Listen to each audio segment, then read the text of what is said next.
ಮಾಡೋರು ಬೆಳಗ್ಗೆ ಒಳ್ಳೆ ಬ್ರೇಕ್ಫಾಸ್ಟ್ ತಿಂತಾ ಇದ್ದಾರೆ, ಕೂಲಿ ಮಾಡೋರು ಒಳ್ಳೆ ಬಟ್ಟೆನೆ ಹಾಕ್ತಿದ್ದಾರೆ, ಕೂಲಿ ಮಾಡೋರು ಟೂ ವೀಲರ್ ಇಡ್ತಿದ್ದಾರೆ. ಸಕ್ಸಸ್ ಬೇಕಾಗಿರೋದು ಈ ಸೊಸೈಟಿನ ಮತ್ತೊಂದು ಹಂತಕ್ಕೆ ತಗೊಂಡೋಗಕ್ಕೆ.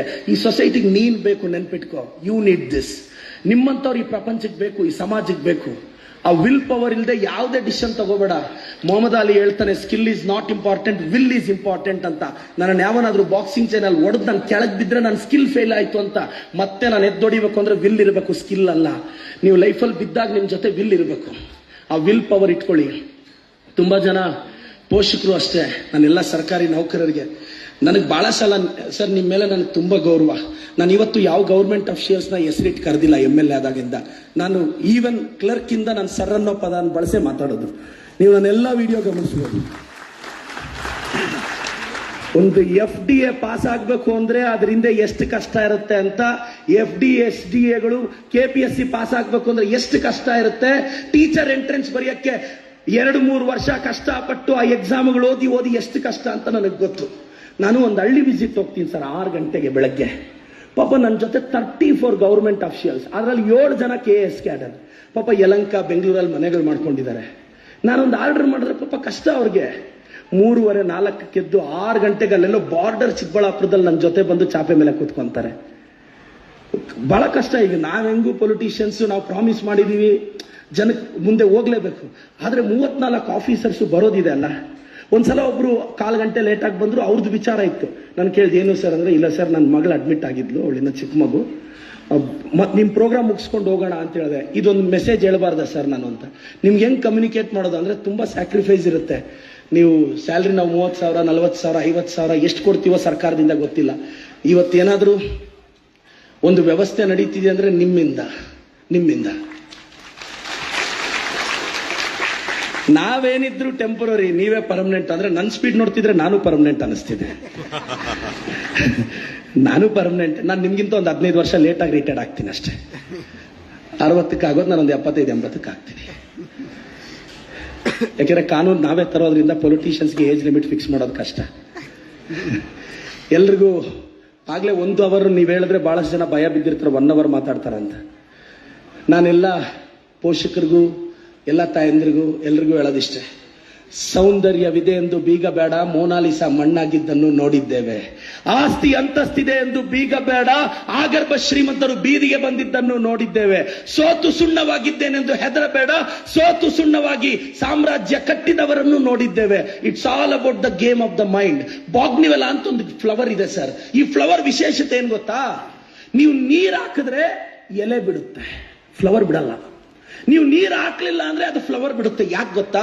ನೀರ್ ಹಾಕದೇ ಇದ್ದಾಗ ಆ ಬಾಗ್ನಿವೆಲ್ಲ ಫ್ಲವರ್ ಹೇಳುತ್ತೆ ಈ ಸಮಾಜಕ್ಕೆ, ಪುಕ್ಸಟ್ಟೆ ನೀರು ನನ್ಗೆ ಯಾಕೆ ಹಾಕ್ತೀಯಾ, ನಾನು ಬ್ಯೂಟಿಫುಲ್ ಫ್ಲವರ್ಸ್ ಬಿಡ್ತೀನಿ, ಅದನ್ನ ನೋಡ್ಕೊಂಡು ನೀರ್ ಹಾಕು, ಪುಕ್ಸಟ್ಟೆ ನೀರು ನನ್ಗೆ ಹಾಕ್ಬೇಕೆ ಅಂತ. ಆಫ್ಟರ್ ಆಲ್ ಒಂದು ಫ್ಲವರೇ ಅಷ್ಟು ಸ್ವಾಭಿಮಾನದಿಂದ ಹೇಳ್ತಾ ಇರಬೇಕಾದ್ರೆ 17, 18, 20 ವರ್ಷ, 22 ವರ್ಷ ಬಂದಿರೋ ನಮಗೆ ಯಾಕಂತ ವಿಲ್ ಪವರ್ ಬರ್ತಾ ಇಲ್ಲ? ಇಂಗ್ಲಿಷಲ್ಲಿ 100, ಸೈನ್ಸ್ ಅಲ್ಲಿ 100, ಮ್ಯಾಥ್ಸ್ ಅಲ್ಲಿ 100, ಕೆಮಿಸ್ಟ್ರಿಯಲ್ಲಿ 100. ಯಾರಾದ್ರೂ ಬೀದಿ ಎಂಡಲ್ಲಿ ಒಬ್ಬ ರೋಡ್ ರೋಮಿಯೋ ಒಂದು ರ್ಯಾಗಿಂಗ್ ಮಾಡಿದ್ರೆ ಹೆದರ್ತಾರೆ, ಸ್ಯೂಸೈಡ್ ಮಾಡ್ಕೊಂಡು ಬಿಡ್ತಾರೆ. ಹುಡುಗರು ಎಮೋಷನಲಿ ವೀಕ್. ಒಪಿನಿಯನ್ ಎಲ್ರು ನಿನ್ನನ್ನು ಒಳ್ಳೆಯವ್ರು ಅನ್ಬೇಕು, ಎಲ್ರು ಒಳ್ಳೆಯವ್ರು ಅನ್ಬೇಕು, ಹೊಗಳಬೇಕು. ಇದರಿಂದ ಆಚೆ ಬಾ. ಕೆಟ್ಟೋಗಿರೋ ವಾಲ್ ಕ್ಲಾಕ್ ದಿನಕ್ಕೆ 2 ಸಲ ಕರೆಕ್ಟ್ ಆಗಿ ಟೈಮ್ ತೋರಿಸ್ತಾ ಇದೆ. ನಮ್ಗೇನಾಗಿದೆ ಲೈಫಲ್ಲಿ? Come out of that illusion. ಇವರು ಒಪಿನಿಯನ್ ಎಲ್ಲ ಪಕ್ಕಕ್ಕೆ ಇಡ್ಬೇಕು. ಈ ಜನರೇಷನ್ ಅಷ್ಟೇ. ಮೊದಲೆಲ್ಲ ಅಷ್ಟೇನ್ ಇರ್ಲಿಲ್ಲ. ಊರಲ್ಲಿ ಒಂದು ಚಿಕ್ಕ ಅವಮಾನ ಆದ್ರೆ ಅದೇ ದೊಡ್ಡದು. ಈಗ ಸೋಷಿಯಲ್ ಮೀಡಿಯಾ ಯಾರನ್ನ ಹೆಂಗ್ ಬೇಕಾದ್ರೂ ಬೈಬೋದು. ನನ್ನನ್ನೊಬ್ಬ ಉತ್ತರ ಕರ್ನಾಟಕದ ಹುಡುಗ ಬಂದು ಕೇಳ್ದ, ಸರ್ ಪ್ರದೀಪ್ ಸರ್ ನಾನು ನಿಮ್ ತರ MLA ಆಗ್ತೀನಿ ಅಂತ. ನಾನು ಅವ್ನು ಹೇಳ್ದೆ, ಆಗ್ತೀನಿ ಅಂದ್ರೆ, ಹೌದು ಸರ್, ಬ್ಯಾಕ್ ಗ್ರೌಂಡ್ ಇಲ್ಲ, ಆಗ್ತೀನಿ, ಏನ್ ಬೇಕಾದ್ರೂ ತ್ಯಾಗ ಮಾಡ್ತೀನಿ. ಸೋಷಿಯಲ್ ಮೀಡಿಯಾ ಓಪನ್ ಮಾಡಿ ಕಾಮೆಂಟ್ ಸೆಕ್ಷನ್ ಓದು ಅಂದೆ. ಏನ್ ಸರ್ ಇಷ್ಟು ಕೆಟ್ಟದಾಗ ಬೈದಿದ್ದಾರೆ? ಇಷ್ಟು ಕೆಟ್ಟದಾಗ ಬೈದ್ರು ನನ್ನ ಮುಖದ ಮೇಲೆ ಮಂದಹಾಸ ಕಡಿಮೆ ಆಗಿಲ್ಲ, ಅದಕ್ಕೆ ಮಗನೇ ವಿಧಾನಸೌಧಕ್ಕೆ ಬಂದಿರೋದು ಅಂತ. ನಾನು ಹಂಗೆ ಹೇಳಿದೆ, ಯಾರಾದ್ರೂ ಒಬ್ರು ಏನಾದ್ರೂ ಅನ್ನಂಗಿಲ್ಲ. ಎಲ್ಲಿ ಸರ್, ಎಲ್ಲಿ? ನಿಮ್ಮ ಮಕ್ಕಳನ್ನ ಧೈರ್ಯವಾಗಿ ಬಿಡಿ. ಬಹಳಷ್ಟು ಜನ ಹೆಣ್ಮಕ್ಳು ಅಷ್ಟೇ, ಆಚೆ ಪಾನಿಪುರಿಗೋ ಸ್ನಾಕ್ಸ್ಗೋ ಹೋಗಿ ಒಂದು ಅರ್ಧ ಗಂಟೆ ಲೇಟ್ ಆಗಿ ಬಂದ್ರೆ ಅಮ್ಮ ಏನಾದ್ರೂ ಪದೇ ಫೋನ್ ಮಾಡಿದ್ರೆ ಕಟ್ ಮಾಡಿರ್ತಾರೆ. ಅಮ್ಮ ಕೇಳ್ತಾರೆ, ಏನಮ್ಮ ನನ್ನ ಮೇಲೆ ನಿನ್ ಡೌಟಾ, ನಂಬಿಕೆ ಇಲ್ವಾ? ಒಂದು ಅರ್ಧ ಗಂಟೆ ಲೇಟ್ ಆಗಿ ಬಂದ್ರೆ ಏನು ಅಂತ ರ್ಯಾಶ್ ಆಗಿ ಮಾತಾಡ್ತಾರೆ. ಒಂದು 25 ವರ್ಷ ಆದ್ಮೇಲೆ ನಿನಗೆ ಮದುವೆ ಆಗಿ ನಿನಗೂ ವಯಸ್ಸಿಗೆ ಬಂದಿರೋ ಮಗಳು ಅರ್ಧ ಗಂಟೆ ಲೇಟಾಗಿ ಬಂದ್ರೆ, ವಯಸ್ಸಿಗೆ ಬಂದಿರೋ ಮಗಳು ಆಚೆ ಹೋಗಿ ಅರ್ಧ ಗಂಟೆ ಲೇಟಾಗಿ ಬಂದ್ರೆ ತಾಯಿಗೆ ಎಷ್ಟು ಅಭದ್ರತೆ ಆಗುತ್ತೆ ಅಂತ ಆವತ್ತು ಅರ್ಥ ಆಗುತ್ತೆ ತಾಯಿ ನಿನಗೆ, ಇವತ್ತೆಲ್ಲ ಅರ್ಥ ಆಗುತ್ತೆ. ಅಮ್ಮಗೆ ಎದುರು ಮಾತಾಡ್ಬಿಡ್ತೀವಿ, ಅಪ್ಪಗೆ ಎದುರು ಮಾತಾಡ್ಬಿಡ್ತೀವಿ. ನಾನಂತೂ ಒಂದು ಹೇಳಬಲ್ಲೆ, ನೀವೇನಾದ್ರೂ ಲೈಫಲ್ಲಾದ್ರೆ ಫಸ್ಟ್ ಕ್ರೆಡಿಟ್ ದೇವ್ರಿಗಲ್ಲ, ನಿಮ್ಮ ಅಪ್ಪ ಅಮ್ಮ ಒಳ್ಳೆತನಕ್ಕೆ ಕೊಡಬೇಕು. ನಾನು 24 ದಿನದಲ್ಲಿ ವಿಧಾನಸೌಧಕ್ಕೆ ಬಂದೆ. ಯಾಕೆ ಗೊತ್ತಾ ಸರ್? ನಮ್ಮಮ್ಮ ಅದೆಷ್ಟು ಪೂಜೆ ಮಾಡಿದ್ಲು, ಎಷ್ಟು ಅರಕೆ ಮಾಡಿದ್ಲು, ಎಷ್ಟು ಉಪವಾಸ ಮಾಡಿದ್ಲು, ನಮ್ಮಪ್ಪ ಎಷ್ಟು ದಾನ ಧರ್ಮ ಮಾಡಿದ್ರು. ಅಪ್ಪ ಅಮ್ಮ ಎಷ್ಟು ಒಳ್ಳೇದು ಮಾಡಿದ್ರೆ ನಮ್ಗೆ ಒಳ್ಳೇದಾಗುತ್ತೆ ಹೇಳಿ ಸರ್. ಇವತ್ತೇನೋ ಪಬ್ಲಿಕ್ ಲೈಫಲ್ಲಿ ಹೇಳ್ಬೋದು ನಾವು ಕಡ್ದು ಕಟ್ಟೆ ಹಾಕಿದ್ವಿ, ಸಿಕ್ಕಾಪಟ್ಟೆ ಹಾರ್ಡ್ ವರ್ಕ್ ಮಾಡಿದೆ ಅಂತ. ರಿಯಾಲಿಟಿ ಸ್ಪೀಕಿಂಗ್, ಭಗವಂತ ಯೋಗ್ಯತೆ ಮೀರಿ ಗೆಲ್ಸಿದಾನೆ. ಅದು ನನ್ನ ತಾಯಿ ಮಾಡಿರೋ ಪೂಜೆ, ತಂದೆ ಮಾಡಿರೋ ಒಳ್ಳೆತನ. ನೀವೆಲ್ಲ ಇಲ್ಲಿ ಕುತ್ಕೊಂಡು ಡಿಸ್ಟಿಂಕ್ಷನ್ ಬಂದ್ಬಿಟ್ಟಿದೆ ಅಲ್ಲ, ನೀವೆಲ್ಲ ಕರೆಕ್ಟಾಗಿ ಯೋಚನೆ ಮಾಡಿ, ಈಗೋ ಬಿಟ್ಟು ಯೋಚನೆ ಮಾಡಿ. ಕರೆಕ್ಟಾಗಿ ನಿನ್ ಮಾರ್ಕ್ಸ್ ಕಾರ್ಡ್ 95, 96, 88 ಈಗೋ ಬಿಟ್ಟು ನೀನ್ ಒಬ್ಬನೇ ಕುತ್ಕೊಂಡು ಆ 10th ಮಾರ್ಕ್ಸ್ ಕಾರ್ಡ್ ಕರೆಕ್ಟಾಗಿ ನೋಡು, ಈಗೋ ಬಿಟ್ಟು ನೋಡು. ನಿನಗೆ ಕಾಡೋ ಪ್ರಶ್ನೆ, ಇಷ್ಟ ಹೆಂಗ್ ಬಂತು? ಅಪ್ಪ ಅಮ್ಮ ಮುಂದೆ ಹೇಳ್ಬೋದು, ಇಲ್ಲ ಇನ್ನೂ ಬರ್ಬೇಕಾಗಿತ್ತು, ಇನ್ನೂ ರಿವ್ಯಾಲ್ಯೂಷನ್ ಆಗ್ತೀನಿ. ಕರೆಕ್ಟಾಗಿ ಈಗೋ ಬಿಟ್ಟು ಯೋಚನೆ ಮಾಡು. ನಿನಗೆ ಬಂದಿರೋ 98% ಗ್ರೇಟ್ ಅಂತ ನಿನಗೆ ಗೊತ್ತು. ಆದ್ರೆ ಈಗ ಪರ್ಮಿಟ್ ಮಾಡಲ್ಲ ಪಬ್ಲಿಕ್ ಲೈಫಲ್ಲಿ. ನಿನಗೆ ಬಂದಿರೋ ಮಾರ್ಕ್ಸ್ ಜಾಸ್ತಿ ಅಂತ ನಿನಗೆ ಗೊತ್ತು, ಆದ್ರೆ ಈಗ ಪರ್ಮಿಟ್ ಮಾಡ್ಬೇಕಲ್ಲ. ಅದೆಲ್ಲ ನಿಮ್ಮ ಅಪ್ಪ ಅಮ್ಮ ಗ್ರೇಟ್ನೆಸ್. ಅವ್ರು ಓದಿಸದೆ ಒಳ್ಳೆ ಸ್ಕೂಲ್ಗೆ ಹಾಕದೇನೆ ನೀನ್ ಡಿಸ್ಟಿಂಕ್ಷನ್ ಬಂದ್ಬಿಟ್ಟ, ಟಾಪರ್ ಆಗ್ಬಿಟ್ಟ, ಸುಮ್ನೆ ಗೆದ್ದು ಬಿಟ್ಟ. ಬಹಳಷ್ಟು ಜನ ಏನು ಅಂದ್ರೆ, ಇನ್ನೊಂದು 5-6 ವರ್ಷ ಇನ್ನೂ ತಂದೆ ತಾಯಂದ್ರಿಗೆ ಸತ್ಯ ಗೊತ್ತಾಗ್ಬೇಕು. ನಿಮ್ಮ ಮಕ್ಕಳು ಇನ್ನೂ ಚೆನ್ನಾಗಿ ಓದಿಸಿ US ಕಳಿಸಿ, ಆರಾಮಾಗಿ ಕಳಿಸಿ. ವಿಡಿಯೋ ಕಾಲ್ ಮಾಡ್ತಾರೆ ಅವಾಗ ವಿಡಿಯೋ ಕಾಲ್ ಮಾಡ್ತಾರೆ. ಅಟ್ಲೀಸ್ಟ್ ಇಂಡಿಯಾಗ ವಾಪಸ್ ಬಂದು ತೋರಿಸಿರೋ ಹುಡುಗಿನ ಮದುವೆ ಆಗೋದ್ರೆ ಸಾಕವರು. ಬಟ್ ಪೇರೆಂಟ್ಸ್ ಖುಷಿ, ಏನ್ ಮಾಡೋದು, ಮಕ್ಕಳು ಚೆನ್ನಾಗಿರ್ಬೇಕು. ಕನ್ಸರ್ವೇಟಿವ್ ಫ್ಯಾಮಿಲಿಗಳಲ್ಲಿ ಇದ್ರೂ ಸಹ ಹೆಣ್ಣು ಮಕ್ಕಳು ನೀಟಾಗಿ ಡ್ರೆಸ್ ಮಾಡಿ, ಮಾಡರ್ನ್ ಆಗಿ ಡ್ರೆಸ್ ಮಾಡಿದ್ರು ಅಪ್ಪ ಅಮ್ಮ ಸಪೋರ್ಟ್ ಮಾಡ್ತಾರೆ, ನನ್ನ ಮಗಳು ಚೆನ್ನಾಗಿರ್ಲಿ ಅಂತ. ಇಂಥ ತಂದೆ ತಾಯಿ ಸ್ಯಾಕ್ರಿಫೈಸ್ಗಳು ಎಷ್ಟೋ ಜನಕ್ಕೆ ಅರ್ಥ ಆಗಲ್ಲ. ತುಂಬಾ ಜನ ಮಕ್ಕಳು ಮಾಡೋ ದೊಡ್ಡ ಮಿಸ್ಟೇಕ್ ಏನ್ ಗೊತ್ತಾ? ನನಗೂ ತುಂಬಾ ಜನ, ಸರ್ ರಿಯಾಲಿಟಿಯಲ್ಲಿ ಬದುಕಿ ಸರ್, ನೀವು ನಿಜವಾಗ್ಲೂ ತುಂಬಾ ಗ್ರೇಟ್ ಸರ್, ಗೌರ್ಮೆಂಟ್ ಎಂಪ್ಲಾಯೀಸು, ಏನೋ ಇರೋದ್ರಲ್ಲಿ ಆರಾಮಾಗಿ ಜೀವನ ಮಾಡ್ತಿದ್ರೆ ಒಂದಷ್ಟು ರಿಟೈರ್ಡ್ ಆದಾಗ ಡಿಪಾಸಿಟ್ ಮಾಡ್ತೀರಾ ಸರ್. 1000 ಎಕರೆ ಮಾಡಿದ್ರು ಸತ್ತೋದಾಗ ಸೆಂಟರ್ ಅಲ್ಲಿ ಹಾಕಿ ಟೆಂಪಲ್ ಕಟ್ತಾರ ಸರ್, ಮೂಲೆಗೆ ಬಿಸಾಕ್ತಾರೆ. ಅದೇನಾದ್ರೂ 5 ಕೋಟಿ ಹೋದ್ರೆ ಜನರಲ್ ಸ್ಮಶಾನಕ್ಕೆ ಬಿಸಾಕ್ತಾರೆ. ನಿಜ ಅಲ್ವಾ ಸರ್? ಜಮೀನ್ ಏನಾದ್ರೂ 5 ಕೋಟಿಗೆ ಹಾಕಿದ್ರೆ ಅಲ್ಲಿ ಯಾರು ಹಾಕ್ತಾರೆ ಸರ್? ಯಾವತ್ತಾದ್ರೂ ಸಾವಿನ ಮನೆಯಲ್ಲಿ ನೋಡಿದ್ದೀರಾ ಸರ್? ಯಾರಾದ್ರೂ 75-80 ವರ್ಷ ಒಬ್ಬ ತಂದೆ ದುಡ್ದು ಮಕ್ಕಳನ್ನ ಮೊಮ್ಮಕ್ಕಳನ್ನ ಸಾಕಿ ಬೆಳೆಸಿ ಎಲ್ಲೋ ಹಾಸ್ಪಿಟಲ್ ಸತ್ತೋದ್ರೆ ಮಕ್ಕಳೆಲ್ಲ ಏನ್ ಕೇಳ್ತಾರೆ? ಬಾಡಿ ಎಷ್ಟೊತ್ತಿಗೆ ಬರುತ್ತೆ ಅಂತಾರೆ. ಡ್ಯಾಡಿನ ಬಾಡಿ ಮಾಡಾಕ್ತಾರೆ ಸರ್. ಅಪ್ಪನ ಎಷ್ಟೊತ್ತಿಗೆ ಕರ್ಕೊಂಡ್ ಬರ್ತೀರಾ ಹಾಸ್ಪಿಟ್ಲಿಂದ ಅಂತ ಮಕ್ಕಳೆಲ್ಲೂ ಕೇಳ, ಬಾಡಿ ಎಷ್ಟೊತ್ತಿಗೆ ಬರುತ್ತೆ ಅಂತಾರೆ. ಆ ಮನುಷ್ಯ 80-85 ವರ್ಷ ಅನ್ಕಂಟ್ರೋಲ್ಡ್ BP, ಅನ್ಕಂಟ್ರೋಲ್ಡ್ ಡಯಾಬಿಟಿಕ್ ಮಧ್ಯೆ ಕಂಟ್ರೋಲ್ ಮಾಡೋ ಮಕ್ಕಳು ಮಾತು ಕೇಳಿದ್ರ ಮಧ್ಯೆ ಸತ್ತೋಗಿರ್ತಾನೆ. ಯಾವತ್ತಾದ್ರೂ ತಂದೆನ ಮಲಗಿಸಿರ್ತಾರೆ 70-80 ವರ್ಷ ಸತ್ತೋದ್ರೆ, ಯಾವತ್ತಾದ್ರೂ ಮಕ್ಕಳು ನಮ್ಮಪ್ಪ ಲಾಸ್ಟ್ ಟೈಮ್ ಹಾಕೊಂಡಿರೋ ಶರ್ಟ್ ನಾನ್ ಆಲ್ಟರ್ ಮಾಡಿ ಹಾಕೊಂತೀನಿ ಅಂತ ಯಾವ ಮಗನೂ ಕಿತ್ತಾಡಿಲ್ಲ. ನಮ್ಮಪ್ಪ ಹಾಕೊಂಡಿರೋ ಬಟ್ಟೆನ ನಾನ್ ಎತ್ತಿಟ್ಕೊಂತೀನಿ ಅಂತ ಯಾರು ಕೋರ್ಟ್ಗೆ ಹೋಗಿಲ್ಲ. ಕೊನೆಯದಾಗಿ ನಮ್ಮಪ್ಪ ಮಲಗಿರೋ ಹಾಸಿಗೆ ನಾನ್ ಇಟ್ಕೊಂತೀನಿ ಅಂತ ಯಾರು ಕೋರ್ಟ್ಗೆ ಹೋಗಿಲ್ಲ. 3ನೇ ದಿನ ತಿಥಿಗೆ ಸೊಮ್ಮಲು ಜಮೀನು. ಅಷ್ಟೇ ಅಲ್ಲ, ಯಾರು ಅವರಪ್ಪ ಆ ಹಳೆ ಬಟ್ಟೆನ ಎತ್ಕೊಂಡೋಗಿ ತಿಪ್ಪೆಗೆ ಬಿಸಾಕ್ತಾರೆ ಸರ್. ಆ ಹಾಸಿಗೆನ ಯಾರಾದ್ರೂ ಎತ್ತಿರ್ತಾರೆ ಸರ್, ಹೆಂಗ್ ಎತ್ಕೊಂಡು ಹೋಗೋದು? ಎತ್ಕೊಂಡೋಗಿ ತಿಪ್ಪೆಗೆ ಬಿಸಾಕ್ತಾರೆ ಸರ್. ಕೊನೆಯದಾಗ ಅಪ್ಪ ಮಲಗಿರೋ ಆ ತಲ್ದಿಮ್ನ ಯಾರಾದ್ರೂ ನೀಟಾಗಿ ಹೊತ್ಕೊಂಡೋಗಿ ಬೆಡ್ರೂಮ್ ಅಲ್ಲಿ ಪ್ರಿಸರ್ವ್ ಮಾಡ್ತಾರೆ ಸರ್. ಅವ್ರ ಬಾಡಿ ಮೇಲೆ ಇರೋ ಒಡವೆ ಮಾತ್ರ ಬೇಕು ನಮ್ಗೆ. ಇದೇ ಜೀವನ, ಇದೆಲ್ರಿಗೂ ಅಪ್ಲೈ ಆಗುತ್ತೆ, ನಿಮಗೂ ನನಗೂ ಕೂಡ. ತೀರಾ ಎಮೋಷನಲ್ ಆಗ್ಬೇಡಿ, ಚೆನ್ನಾಗಿರಿ ಸರ್. ಸರ್, ಒಬ್ಬ ರಿಚ್ ಮ್ಯಾನ್ ಮೀನ್ ಹಿಡಿತಾ ಇದ್ನಂತೆ, ಪಕ್ಕದಲ್ಲಿ ಒಬ್ಬ ಬಡವ ಇದ್ನಂತೆ. ರಿಚ್ ಮ್ಯಾನ್ ಒಂದು 65 ವರ್ಷ ಮೀನ್ ಹಿಡಿತಾ ಇದ್ನಂತೆ. ಅವನ್ನ ಕೇಳದ್ನಂತೆ, ನೀನ್ ಲೈಫ್ ಎಲ್ಲ ಹಾಳು ಮಾಡ್ಕೊಂಡಿದ್ಯಾ? ಹಳೆ ಬಟ್ಟೆ ಹಾಕೊಂಡು ಮೀನ್ ಹಿಡಿತಿದ್ನಂತೆ. ಸರ್, ನೀವೇನ್ ಮಾಡಿದ್ರಿ? ಸರ್, ನಾನು ಕಷ್ಟಪಟ್ಟು ಓದ್ದೆ, ಅದಾದ್ಮೇಲೆ ಒಳ್ಳೆ ಕೆಲ್ಸಕ್ಕೆ ಹೋದೆ, ಅದಾದ್ಮೇಲೆ ಕಂಪನಿ ಕಟ್ಟಿದೆ, ಅದಾದ್ಮೇಲೆ ದುಡ್ಡು ಮಾಡಿದೆ, ಅದಾದ್ಮೇಲೆ ಸಂತೋಷವಾಗಿದ್ದೀನಿ. ಲಾಸ್ಟ್ 30 years ಇಂದ ನನ್ನ ಹೆಂಡತಿ ಮಕ್ಕಳ ಜೊತೆ ನಾನು ಸಂತೋಷವಾಗಿದ್ದೀನಿ. ಹೋಗಿ ಸರ್, ನಿಮ್ಗೂ ನನಗೆ ಏನ್ ಡಿಫ್ರೆನ್ಸ್ ಅಂತ. ಕೆಲವರು ಇದೆಲ್ಲ ಆದ್ಮೇಲೆ ಸಂತೋಷವಾಗಿರ್ತಾರೆ. ಹಳ್ಳಿಗಳ ಕಡೆ ಎಷ್ಟೋ ಜನ ಬಡವರು 30-40 ವರ್ಷದಿಂದ ಹ್ಯಾಪಿಯಾಗಿರ್ತಾರೆ. ಅಮ್ಮಂದ್ರು ಅಷ್ಟೇ. ನಾನೆಲ್ಲ ತಾಯಂದ್ರಿಗೂ ಹೇಳ್ತೀನಿ, ನೋಡಿ ಒಂದು ಹೇಳ್ತೀನಿ ಮೇಡಮ್, ನಿಮ್ ದೊಡ್ಡ ಮಗ ಅನ್ಕೊಳ್ಳಿ ಮೇಡಮ್, ನನಗೆ ಮದುವೆ ಆದ್ಮೇಲೆ ನನಗೆ ನನ್ನ ಹೆಂಡತಿನೇ ಮುಖ್ಯ ಮೇಡಮ್, ನೀವಲ್ಲ. ಇದು ಅರ್ಥ ಮಾಡ್ಕೊಳ್ಳಿ. ನಿಮ್ಮ ಮಗನಿಗೂ ಅಷ್ಟೇ, ನಾಳೆ ಬೆಳಗ್ಗೆ ನೀನು ಹೆಂಡತಿ ಬೇಕಾ ನಾನು ಬೇಕಾ ಡಿಸೈಡ್ ಮಾಡುವಂತ ಕಿತ್ತಾಡಿದ್ರೆ ನಿಮ್ಮನ್ನು ಬಿಟ್ಟು ಹೋಗ್ತಾನೆ ಅಷ್ಟೇ ಅವನು. ಈ ಸೆಟಲ್ಮೆಂಟ್ಸ್ ಎಲ್ಲ ಮಾಡಕ್ಕೆ ಹೋಗ್ಬೇಡಿ ಅಪ್ಪಿ ತಪ್ಪಿ ಕೂಡ. ಅವನಿಗಿನ್ನೂ ಸೇಫ್ ಆಪ್ಷನ್ ಅದು. ಅವಳು ಬೇಕಾ ನಾನು ಬೇಕಾ ಡಿಸೈಡ್ ಮಾಡು ಅಂದ್ರೆ ಹೊರಟೋಗ್ತಾನೆ ಆರಾಮಾಗಿ. ಹಂಗೆಲ್ಲ ಕೇಳಕ್ಕೆ ಹೋಗ್ಬೇಡಿ, ಏನೋ ಅಡ್ಜಸ್ಟ್ ಮಾಡ್ಕೊಂಡು ಹೋಗಿ. ಅಲ್ವಾ ಸರ್? ನಿಜ ಹೇಳ್ತಿ. ಈಗ ನಿಮ್ಮ ಮಗ ನನಗೆ ನನ್ನ ಹೆಂಡತಿ, ನನ್ನ ಪರ್ಸನಲ್ ಲೈಫೇ ನನಗೆ ಮುಖ್ಯ. ಸಾಕು, 30 ವರ್ಷ ಬೆಳೆಸಿದ್ರೆ ಬಿಡಿ, ನನ್ನ ಪಾಡಿಗೆ ನನ್ನನ್ನು ಅಂತೀನಿ. ನಿಮ್ಮ ಮಗ ಹೇಳಲ್ಲ ನಿಮಗೆ, ಅವನ ಪರವಾಗಿ ನಾನು ಹೇಳ್ತಾ ಇದ್ದೀನಿ. ಅವನಿಗೂ ಮನ್ಸೊಳಗೆ ಖುಷಿಯಾಗಿರುತ್ತೆ, ಸರಿಯಾಗಿ ಹೇಳಿದ್ರೆ ಸರ್ ಅಂತ. ಹುಡುಗಿರು ಅಷ್ಟೇ, 23-24 ವರ್ಷ ಅಲ್ವಾ? ತುಂಬಾ ಜನ ಹುಡುಗಿರು ಡಿಸ್ಟರ್ಬ್ ಆಗಿ ಯಾರನ್ನಾದ್ರೂ ಪ್ರೀತಿಸಿದ್ರೆ ಹೇಳ್ತಾರೆ, ಯಾಕಿಂತ ಅವನ್ನ ಲವ್ ಮಾಡಿದೆ ಅಂದ್ರೆ ಒಬ್ರನ್ನೊಬ್ರು ಅರ್ಥ ಮಾಡ್ಕೊಂಡು. 24 ವರ್ಷ ನಿಮ್ಮ ಅಪ್ಪ ಅಮ್ಮಗೆ ಅರ್ಥ ಆಗಿಲ್ಲ ತಾಯಿ ನೀನು.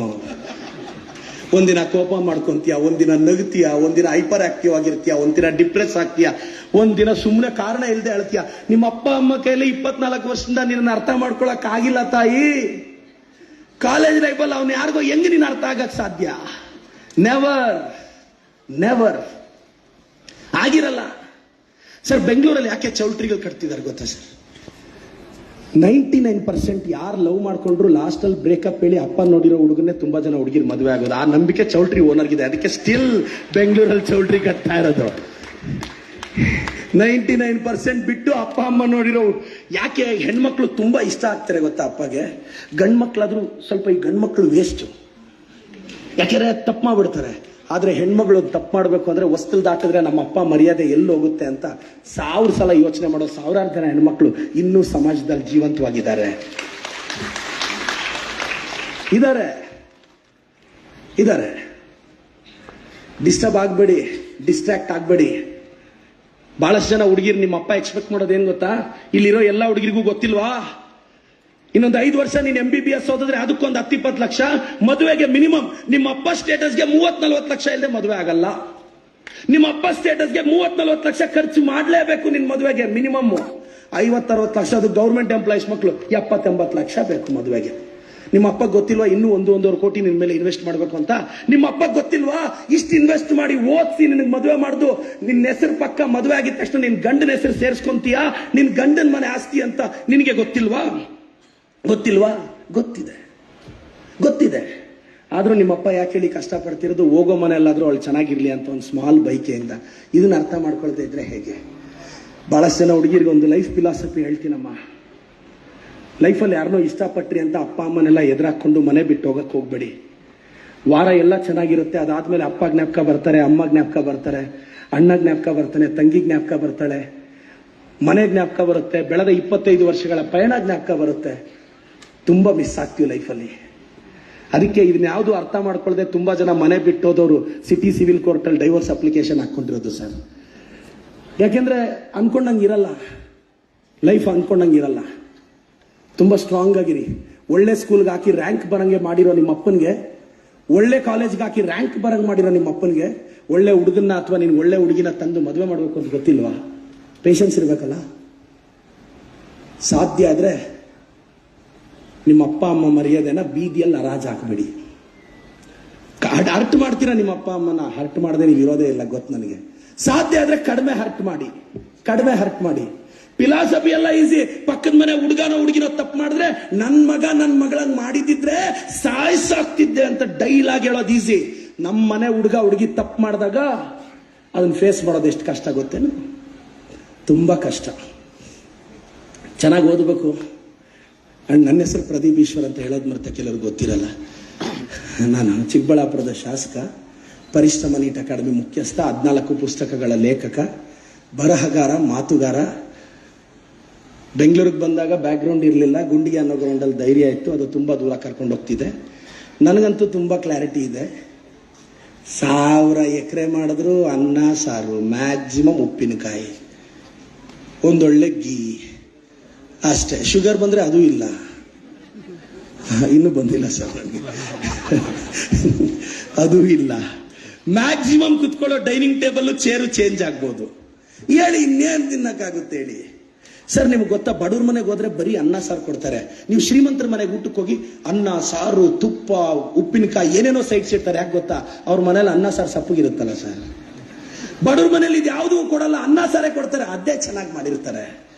ನೀವೆಷ್ಟೇ ಬೆಳೆದ್ರು ತಿನ್ನೋ ಡೈನಿಂಗ್ ಟೇಬಲ್ ಚೇರ್ ಚೇಂಜ್ ಆಗುತ್ತೆ, ಇನ್ನೇನ್ ಚೇಂಜ್ ಆಗಕ್ಕಾಗತ್ತೆ ಹೇಳಿ. ಅದಕ್ಕೆ ಜೀವನದಲ್ಲಿ ಕಡಿಮೆ ಎಕ್ಸ್ಪೆಕ್ಟೇಷನ್ಸ್ ಇರಲಿ. ನಾನು ಯಾಕೆ ಇಷ್ಟೆಲ್ಲ ಹೇಳ್ತಿದ್ದೀನಿ ಅಂದ್ರೆ, ಸರ್ ನಾನೊಬ್ಬ ನ್ಯೂ ಎಂಟರ್ಪ್ರಿನರ್. ನನ್ನ ಕ್ಷೇತ್ರದಲ್ಲಿ 24/7 ನನ್ನ ತಂದೆ ತಾಯಿ ಇನ್ ಟೈಮ್ಗೆ ಹಾಸ್ಪಿಟ್ಲ್ಗೆ ಹೋಗದೆ ತಿರೋದ್ರು. ನಾನಿವತ್ತು 10 ಆಂಬ್ಯುಲೆನ್ಸ್ 24/7, ಡೇ ಶಿಫ್ಟ್ ಅಲ್ಲಿ 10 ಜನ ಡ್ರೈವರ್ಸು, ನೈಟ್ ಶಿಫ್ಟ್ ಅಲ್ಲಿ 10 ಜನ ಡ್ರೈವರ್ಸು, ಇದುವರೆಗೂ 7,000 ಜನನ ಇನ್ ಟೈಮ್ಗೆ ಹಾಸ್ಪಿಟಲ್ ಕರ್ಕೊಂಡ್ ಬಂದಿದ್ದೀನಿ. 0 ಗವರ್ಮೆಂಟ್ ಇಂಟರ್ವೆನ್ಷನ್.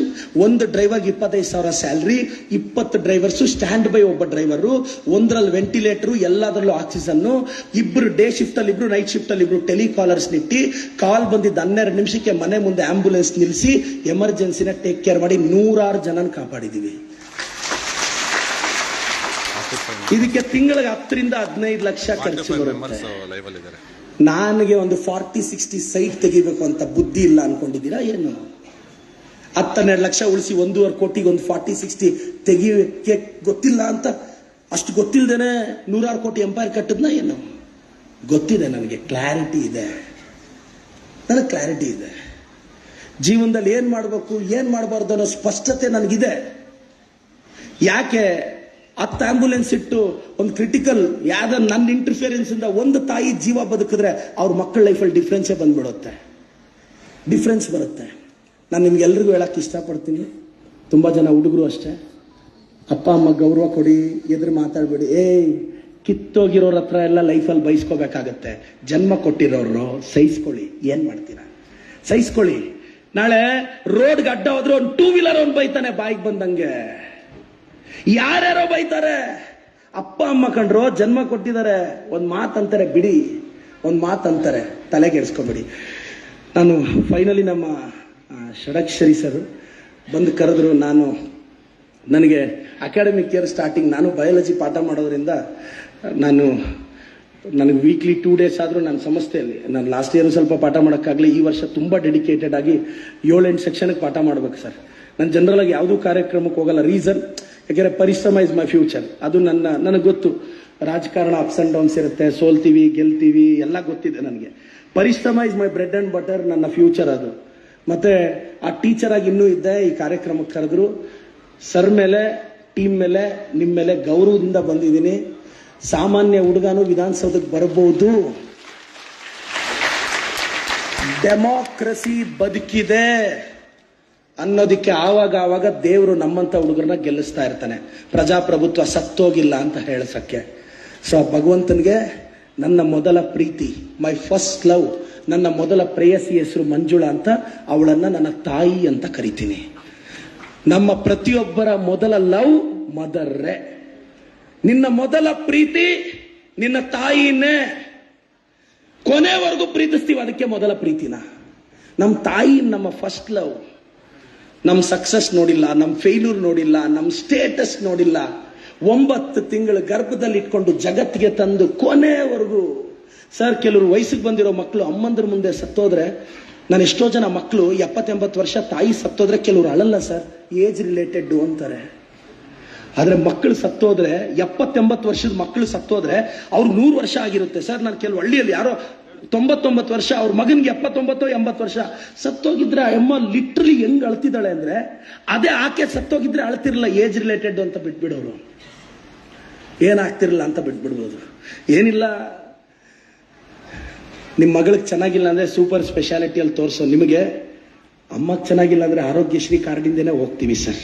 ನಿಮ್ಮ ಮಕ್ಕಳು ಅದೇ ಮಾಡ್ತಾರೆ. ಅದಕ್ಕೆ ಸ್ವಲ್ಪ ಸೇವಿಂಗ್ ಮಾಡಿ ಸರ್, ಸ್ವಲ್ಪ ಸೇವಿಂಗ್ ಮಾಡಿ.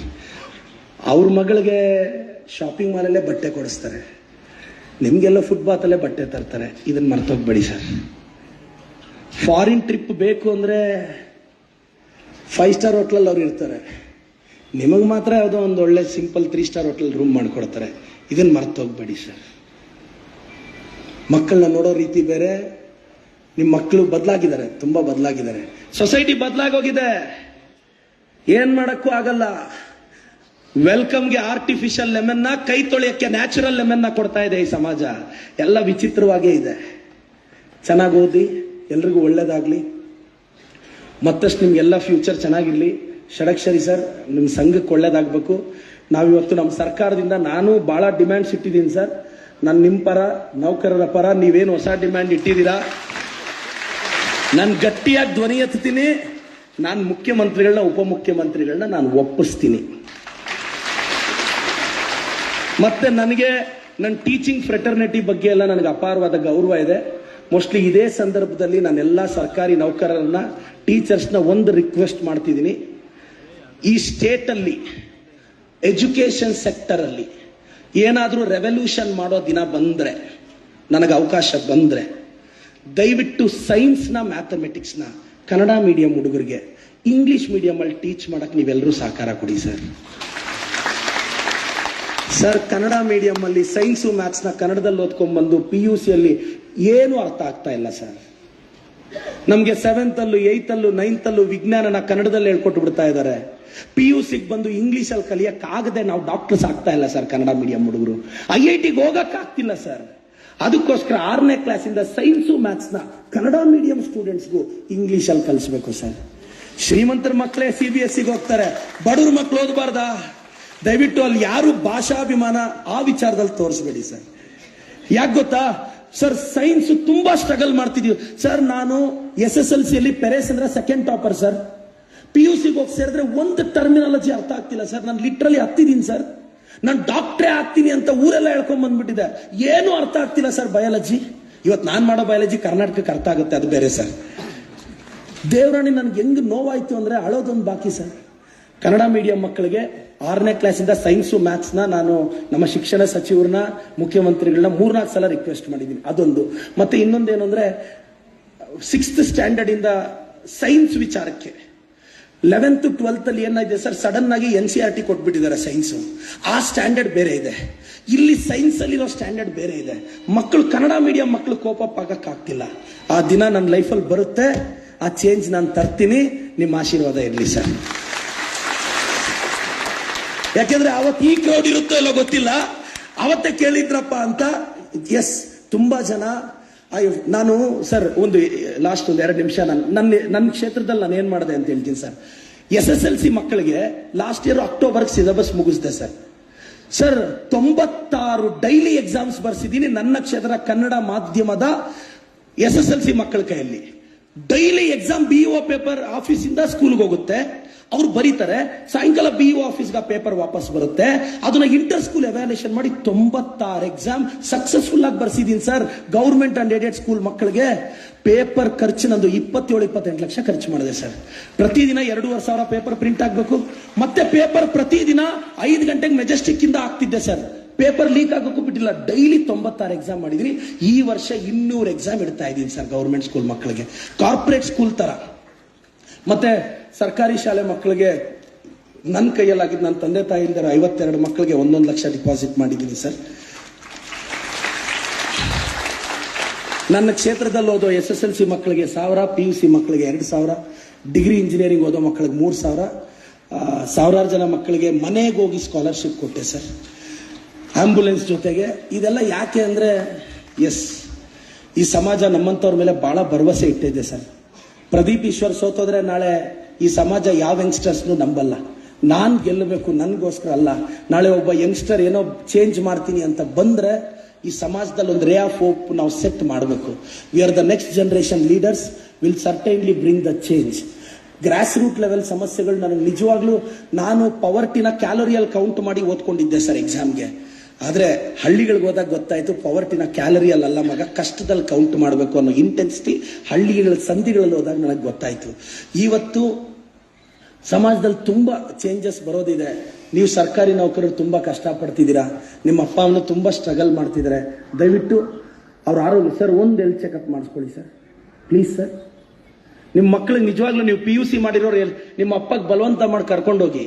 ನಿಮ್ಮ ಅಪ್ಪಗೆ BP ಎಷ್ಟು ವರ್ಷದಿದೆ ಅಂತ ನಿಮಗೆ ಗೊತ್ತಿರಲ್ಲ. ನಿಮ್ಮ ಅಪ್ಪಗೆ ಡಯಾಬಿಟಿಕ್ ಎಷ್ಟು ವರ್ಷದಿಂದ ಇದೆ ಅಂತ ಗೊತ್ತಿರಲ್ಲ. ಒಂದು ಪರವಾಗಿಲ್ಲ, ಏನಾಗಲ್ಲ, ನಾರ್ಮಲ್ ಇದ್ರೂ ಪರವಾಗಿಲ್ಲ, ಒಂದು ಮಾಸ್ಟರ್ ಹೆಲ್ತ್ ಚೆಕಪ್ ಮಾಡಿಸಿ. ನಿಮ್ಮ ತಂದೆ ನೀನು ಇನ್ನೊಂದು ಮನೆಗೆ ಹೋಗೋವರೆಗೂ, ನೀನ್ ಸೆಟ್ಲ್ ಆಗೋವರೆಗೂ ಅಲ್ಲ, ನಿನ್ಗೋಸ್ಕರ ಬದುಕಿರ್ತಾರೆ. ನೀನೇ ಫ್ಯೂಚರ್ ಅನ್ಕೊಂಡು ಬದುಕಿರ್ತಾರೆ. ನಿಮ್ಮ ಅಪ್ಪಗೆ ಏನು ಆಗಬಾರ್ದು, ನಿಮ್ಮ ಅಮ್ಮಗೆ ಏನು ಆಗಬಾರ್ದು. ಎಲ್ಲ ತಾಯಂದ್ರಿಗೂ ಅಷ್ಟೇ, ಸ್ವಲ್ಪ ಟೈಮಿಗೆ ಊಟ ಮಾಡ್ರಮ್ಮ, ಆರೋಗ್ಯ ಚೆನ್ನಾಗಿ ಕಾಪಾಡ್ಕೊಳ್ಳಿ. ಸ್ವಲ್ಪ ಆರೋಗ್ಯ. ನನ್ನ ಕೆಲವು ಗೌರ್ಮೆಂಟ್ ಎಂಪ್ಲಾಯೀಸ್ ಸರ್, ಮೊನ್ನೆ ಒಬ್ಬರು doctor, government hospital sir, doctor sir, cardiac arrest ಆಗಿ ಬಿದ್ದೋದ್ರು ಸರ್. ಹೆಂಗ್ ಹಿಂಸೆ ಆಯ್ತು ಅಂದ್ರೆ. ಮತ್ತೆ ಇನ್ನೊಂದು ಸರ್, ನಮ್ಮ ಅಕಾಡೆಮಿಗೆ ಒಬ್ಬ ಹುಡುಗಿ ಬರ್ತಿದ್ಲು ಸರ್. ಅವ್ರ ತಂದೆ ಬಂದು ನಮ್ಮ Chikkaballapur hospital doctor sir, government hospital doctor sir. ಪ್ರತಿದಿನ ಸಂಜೆ ಅವರಪ್ಪ ಬೈಕಲ್ಲಿ ಬಂದು ಆ ಹುಡುಗಿನ ಕರ್ಕೊಂಡೋಗಿ ನಾನು ಡೈಲಿ ವಿಶ್ ಮಾಡ್ತಿದ್ರು ಸರ್. ನಾನೊಂದು 20-30 ಸಲ ಮಾತಾಡಿರ್ತೀನಿ. ಆದ್ರೆ ನೆಕ್ಸ್ಟ್ ಡೇ ಅವರಪ್ಪ ಬಂದಿರಲಿಲ್ಲ ಸರ್. ನನಗೆ ಚಿಕ್ಕಬಳ್ಳಾಪುರದಿಂದ ಮೆಸೇಜ್ ಬಂತು, ಅವರಪ್ಪ ಹಾರ್ಟ್ ಅಟ್ಯಾಕ್ ಆಗಿ ತೀರೋಗ್ಬಿಟ್ರು ಅಂತ. ಪ್ರತಿದಿನ ಸಾಯಂಕಾಲ ಬಂದು ಬೈಕಲ್ಲಿ ಹಚ್ಕೊಂಡು ಹೋಗ್ತಿದ್ದ ಅಪ್ಪ ಅವತ್ತಿರ್ಲಿಲ್ಲ. ಆ ಹುಡುಗಿ ಅದೇ ಕಾರಿಡಾರ್ಗೆ ಬಂದು ಕೆಳಗಡೆ ನಿಂತ್ಕೊಂಡು ಕಣ್ಣೀರಾಗ್ತಾ ಇದ್ಲು. ಈಗ ಕುಟುಂಬ ಹೇಗಿದೆ, ಅವ್ರು ಹೆಂಗೆ ಸರ್ವೈವ್ ಆಗೋದು, ಯಾರು ಹೇಳಕ್ಕಾಗತ್ತೆ ಸರ್. ನಮ್ಮ ತಂದೆ ತಾಯಿ ತೀರೋದ್ಮೇಲೆ ನಾನು ಎಷ್ಟು ಕಷ್ಟಪಟ್ಟಿದ್ದೀನಿ ಅಂತ ನನಗೆ ಗೊತ್ತು.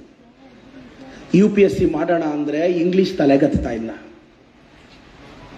ಅತ್ತಲ್ಲ 8-10 ಅವರ್ ಓದೋ ಅಭ್ಯಾಸ ರೂರಲ್ ಮಕ್ಕಳಿಗೆ ಕಷ್ಟ. ಲೈಬ್ರರಿಯಲ್ಲಿ ಕುತ್ಕೊಂಡು ಡೇ ಅಂಡ್ ನೈಟ್ ಓದ್ಬೇಕು ಅಂತ ಹೋದ್ರು 1.5-2 ಅವರ್ಗೆ ಡಿಸ್ಟ್ರಾಕ್ಟ್ ಆಗ್ತೀವಿ. ನಾನು ರಿಯಾಲಿಟಿ ಮಾತಾಡ್ತಿದ್ದೀನಿ. ನಾನೇನೋ ಗ್ರೇಟ್ ಅಂತ ಬಿಲ್ಡಪ್ ಕೊಡಕ್ ನಾನು ರೆಡಿನೇ ಇಲ್ಲ. I want to speak the reality to this generation. ಲೈಬ್ರರಿಯಲ್ಲಿ ಕುತ್ಕೊಂಡ್ರೆ 2 ತಾಸು ಓದಕ್ಕಾಗಲ್ಲ. ಅಲ್ಲಿ ಇಂಗ್ಲಿಷ್ ಮೀಡಿಯಂ ಅವರೆಲ್ಲ 6-7 ತಾಸು ಓದ್ತಾರೆ.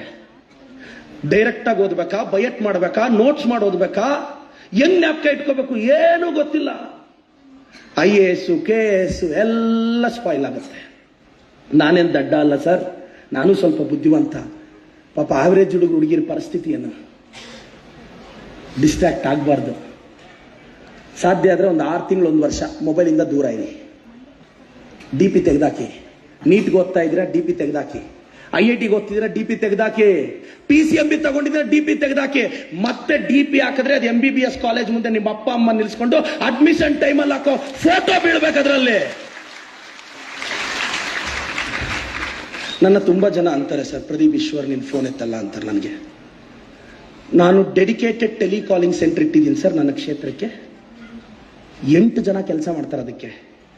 ಆ ನಂಬರ್ಗೆ ಫೋನ್ ಮಾಡಿದ್ರೆ ಯಾವುದಕ್ಕಾದ್ರೂ ಸ್ಪಂದಿಸ್ತೀವಿ. ನನ್ನ ಮೊಬೈಲ್ ಸ್ವಿಚ್ ಆಫ್ ಮಾಡಿ 2 ಅವರ್ ಆಯ್ತು. Career is important sir. Siddaramaiah ಸಾಹೇಬ್ರು ಇವತ್ತಿಗೂ ಫೋನ್ ಇಟ್ಟಿಲ್ಲ, ಅದಕ್ಕೆ ಅವ್ರು CM ಆಗಿರೋದು. ಬರೆದಿಟ್ಕೋಬೇಕು. ಫೋನೇ ಇಟ್ಟಿದ್ದಿದ್ರೆ ದಿನಕ್ಕೆ 10 ಡಿಸ್ಟ್ರಾಕ್ಟಿಂಗ್ ಮೆಸೇಜಸ್ ಬರುತ್ತೆ. ಇಟ್ಟಿಲ್ಲ ಸರ್ ಇವತ್ತು. ದಿನಕ್ಕೆ 1-2 ಕಾಲ್ ಮಾತಾಡೋದವರು. The state CM. ನಾನು ಫ್ಯಾಕ್ಟ್ ಮಾತಾಡ್ತಿದ್ದೀನಿ. ನಮ್ಮ ಸಾಹೇಬ್ರು ನನಗೆ ದೊಡ್ಡ ಇನ್ಸ್ಪಿರೇಷನ್ನು. ಸ್ಟೇಟ್ ನಡೆಸ್ತಾರೆ, ಏನ್ ಇಶ್ಯೂ ಇದ್ರು ಆಫೀಸರ್ಸ್ ಎಕ್ಸ್ಪ್ಲೇನ್ ಮಾಡ್ತಾರೆ, ಡಿಸಿಷನ್ಸ್ ತಗೊಂತಾರೆ. ಇಡಲ್ಲ ಫೋನು. ಆಂಧ್ರ ಪ್ರದೇಶ್ CM ರೇವಂತ್ ರೆಡ್ಡಿ ಅವರು ಹೇಳಿದ್ರು, ಅವ್ರು ಫೋನೇ ಇಟ್ಟಿಲ್ಲ, ಅದಕ್ಕೆ 54 CM ಆದ್ರು. ಡಿಸ್ಟ್ರಾಕ್ಷನ್ಸ್ ಇಲ್ಲ. ನಮ್ಮ ಹುಡುಗರು ನೋಡ್ಬೇಕು ಏನ್ ಬಿಸಿನೋ ಫೋನಲ್ಲಿ. Text good morning, hi, how are you, fine, what is this sir. ಬಿಡಿ, ಒಳ್ಳೇದಾಗ್ಲಿ. ಜಾಸ್ತಿ ಮಾತಾಡಿ ನನ್ನನ್ನು ಸಹಿಸ್ಕೊಂಡಿದ್ದಕ್ಕೆ thank you so much sir. Sir 40 ನಿಮಿಷ ಮೇಲೆ ಆಯ್ತು ಅನ್ಸುತ್ತೆ. ಷಡಕ್ಷರಿ ಸರ್, ನಿಮ್ಮ ಕೆಲಸದ ಬಗ್ಗೆ ನನಗೆ ಅಪಾರವಾದ ಗೌರವ ಇದೆ. ಒಳ್ಳೇದು ಯಾರು ಮಾಡಿದ್ರು, ಅದು BJP ಅವ್ರು ಮಾಡಿದ್ರು, JDS ಅವ್ರು ಮಾಡಿದ್ರು, ಕಾಂಗ್ರೆಸ್ ಅವ್ರು ಮಾಡಿದ್ರು, ಸರ್ಕಾರಿ ನೌಕರರು ಅದನ್ನ ಅಭಿನಂದಿಸಿ ಅಂತ ಕೇಳ್ಕೊಂತೀನಿ. ಸೊ ಈಗ ನಮ್ಮ ಸರ್ಕಾರ ತುಂಬಾ ಒಳ್ಳೇದು ಮಾಡಿದೆ, ನಮಗೂ ಆಶೀರ್ವಾದ ಮಾಡಿ ಅಂತ ಕೇಳ್ತಾ ಇದ್ದೀನಿ. ಒಂದು 3-4 ನೀವು ಇಟ್ಟಿರೋ ಡಿಮ್ಯಾಂಡ್ಸ್ ಎಲ್ಲ ಕೇಳಿದ್ದೀನಿ ನಾನು. ನಿಮ್ದೇನು ಡಿಮ್ಯಾಂಡ್ಸ್ ಇದೆ, ನಾನು ಈ ಸಲ ಅಸೆಂಬ್ಲಿಯಲ್ಲಿ ನಾನು ಅದನ್ನು ರೈಸ್ ಮಾಡ್ತಿರ್ತೀನಿ. ನಿಮ್ಮ ಪರವಾಗಿ ನಾನು ನಿಂತ್ಕೊಂತೀನಿ. ಇನ್ನೊಂದು, ಈ ಸಂದರ್ಭದಲ್ಲಿ ನನ್ನ ಕ್ಷೇತ್ರದ ಸರ್ಕಾರಿ ನೌಕರರ ಬಗ್ಗೆ ನಾನು ಹೇಳಬೇಕು. ನನ್ನ ಕ್ಷೇತ್ರದ ಸರ್ಕಾರಿ ನೌಕರರನ್ನ ನನಗೆ ಅರ್ಥ ಆಗಿದ್ದೇನೆಂದ್ರೆ, ನಾವು ಅವ್ರಿಗೆ ಗೌರವ ಕೊಟ್ಟರೆ ಅವ್ರು ನಮಗೆ ಕೊಡ್ತಾರೆ ಅಂತ. ನನ್ನ ಕ್ಷೇತ್ರದ ಸರ್ಕಾರಿ ನೌಕರರು ಐ ಆಮ್ ವೆರಿ ಹಂಬಲ್. ತುಂಬಾ ಜನಕ್ಕೆ ಸಪೋರ್ಟ್ ಮಾಡಿದ್ವಿ, ಅವರು ಅಷ್ಟೇ ಸ್ಪಂದಿಸ್ತಾ ಇದ್ದಾರೆ. ಸೊ ಒಂದು ಪೊಲಿಟಿಷಿಯನ್ ನಮ್ಮ ಕಡೆಯಿಂದ ನಮಸ್ಕಾರ ಅಂತ ಬಂದ್ರೆ ನೀವು ನಮಸ್ಕಾರ ಹಾಕ್ತೀರಾ ಅಂತ ನನ್ನ ನಂಬಿಕೆ. ಸೊ ಒಳ್ಳೇದಾಗ್ಲಿ. Thank you so much sir. ಹೆಚ್ಚಿನ ವಿಡಿಯೋಗಳಿಗೆ ಪ್ರತಿಧ್ವನಿ ಯೂಟ್ಯೂಬ್ ಚಾನೆಲ್ ಸಬ್ಸ್ಕ್ರೈಬ್ ಮಾಡಿ, ಬೆಲ್ ಐಕಾನ್ ಕ್ಲಿಕ್ ಮಾಡಿ.